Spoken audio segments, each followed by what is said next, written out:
ओम नमः शिवाय। राधे राधे। आइए सुनते हैं सोमेश्वर महादेव और चंद्रमा की यह कहानी। भगवान शिव की किस तरह से करे पूजा, आइए सुनते हैं। भगवान शिव की महिमा का वर्णन करने के लिए क्या आप जानते हैं भगवान शिव के जटाओं में चंद्रमा क्यों विराजमान है?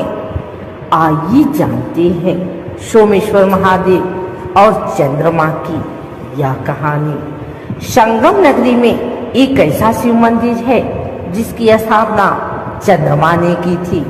दुनिया को शीतलता देने वाले चंद्रमा ने श्राप से मिली बीमारी से मुक्ति पाने के लिए संगम के नजदीक शिवलिंग स्थापित करके भगवान शिव के साथ सरस्वती की उपासना की थी, जिसके बाद भोलेनाथ के आशीर्वाद से चंद्रमा को कुष्ठ रोग से बचने का उपाय मिला।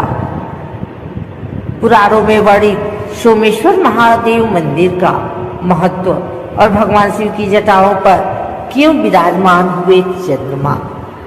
संगम किनारे अरैल में स्थित सोमेश्वर महादेव मंदिर का वर्णन पद्म पुराण के साथ ही शिव पुराण में भी मिलता है।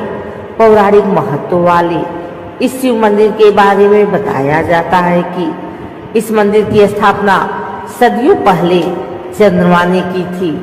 उस वक्त चंद्रमा को राजा दक्ष के कुष्ठ रोग से नष्ट होने का श्राप दे दिया था, जिसके बाद उस श्राप से मुक्ति पाने के लिए चंद्रमा ने संगम के दक्षिण की तरफ प्रभास क्षेत्र वर्तमान के अरैल इलाके में शिवलिंग की स्थापना की थी, जिसके बाद चंद्रमा ने भगवान शिव की कठिन तपस्या करके उनको प्रसन्न किया और भोलेनाथ के आशीर्वाद से उस श्राप से बच गए।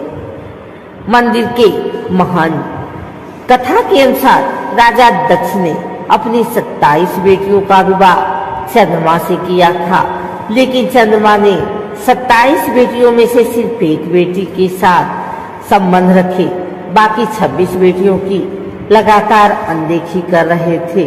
जब इस बात की जानकारी राजा दक्ष को हुई तो उन्होंने चंद्रमा को समझाया कि सभी बेटियों के साथ पत्नी जैसा व्यवहार करे। राजा दक्ष के समझाने के बावजूद भी चंद्रमा नहीं माने। चंद्रमा नाराज होकर राजा दक्ष की 26 बेटियों अपने पिता के पास पहुंची। बेटियों ने पिता को अपना दुख बताते हुए अपना जीवन समाप्त करने की बात कही। इस बात से नाराज होकर राजा दक्ष ने चंद्रमा को श्राप दिया। राजा दक्ष ने कहा कि चंद्रमा को जिस तरह से अपने रंग रूप का घमंड है, उसी घमंड की वजह से वो कुष्ठ रोग से पीड़ित होकर नष्ट हो जाएंगे। श्राप का असर शुरू होते ही चंद्रमा कुष्ठ रोग से पीड़ित हो गए। इलाज के लिए कोई उपाय उनके काम नहीं आया।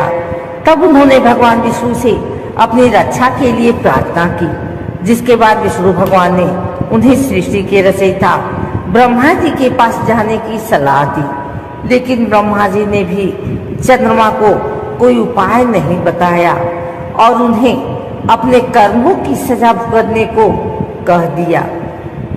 दूसरे देवी देवताओं की प्रार्थना करने पर भगवान ब्रह्मा ने चंद्रमा को पृथ्वी पर जाकर संगम के दक्षिण की तरफ शिवलिंग की स्थापना कर शिव और सरस्वती की उपासना करने की सलाह दी। चंद्रमा ने ब्रह्मा जी की सलाह पर उसी तरह से संगम के दक्षिण की तरफ शिवलिंग की स्थापना कर भगवान शंकर की तपस्या में लीन हो गए। सदियों बीतने के बाद जब भगवान शिव प्रसन्न हुए तो वह चंद्रमा के सामने प्रकट हुए। चंद्रमा ने उसे श्राप दिया। चंद्रमा ने कहा कि इस श्राप से मुक्त तो नहीं हो सकते, लेकिन अब तो महीने के पहले कृष्ण पक्ष में 15 दिन घटोगे और उसके बाद शुक्ल पक्ष के 15 दिन में बढ़ोगे। इसके प्रतिपदा हुए अमावस्या के दिन नष्ट होने से बचने के लिए शिव जी ने अपने मस्तक पर चंद्रमा को विराजमान रहने को कह दिया, जिसके बाद से ही चंद्रमा भगवान शिव के मस्तक पर विराजमान हुए। बताए जाते हैं सोमेश्वर महादेव मंदिर में आज भी दर्शन करके लोग तमाम तरह की बीमारियों से मुक्ति पाने के लिए प्रार्थना करते हैं।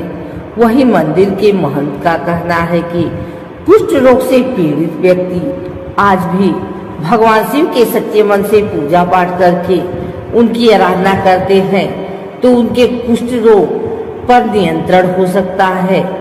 मंदिर में दर्शन पूजन करने वाले का यही भी कहना होता है कि इस मंदिर में दर्शन करने से उनकी सभी मनोकामनाएं पूरी होती हैं।